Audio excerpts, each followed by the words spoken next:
Bonjour, aujourd'hui je vais vous parler d'un petit point de paramétrage pour les réseaux WDS qui s'appelle le hack timing. Le hack timing, ça sert à établir des liens Wi-Fi en WDS longue distance. Si cette valeur n'est pas respectée, généralement le lien ne s'établit pas ou mal.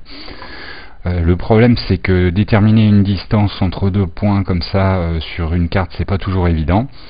Donc Easy Wi-Fi a mis au point un petit outil qui est disponible gratuitement sur leur site pour vous aider à déterminer cette valeur avant de l'insérer dans vos routeurs. Alors je me rends sur le site, je vais sur DDWRT outils de configuration. J'affiche en plein écran,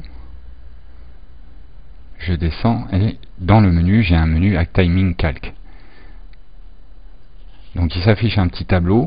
Alors le premier tableau vous donne les correspondances kilométriques qu'il doit y avoir entre par degré de latitude et par degré de longitude suivant le pays. C'est une information qui est mentionnée dans le petit combo juste en dessous, donc vous n'avez pas à chercher bien loin. Par suite, il faut donner donc les coordonnées des différents points. Donc le point A, latitude, longitude, altitude. Le point B, latitude, longitude, altitude. L'altitude a son importance. Elle n'est pas souvent donnée sur les Google Maps, mais elle peut influencer beaucoup.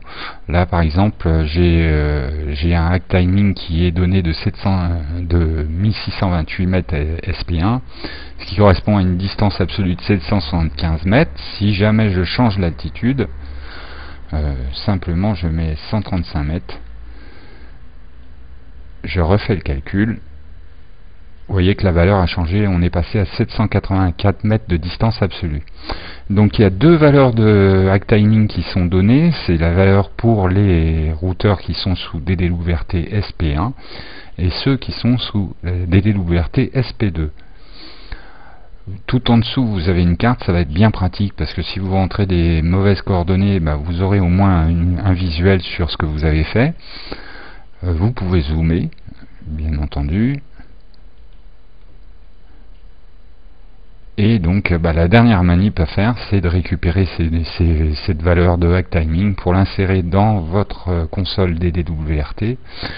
Dans la section paramètres sans fil, juste en dessous du SSID, vous avez donc cette valeur de hack timing.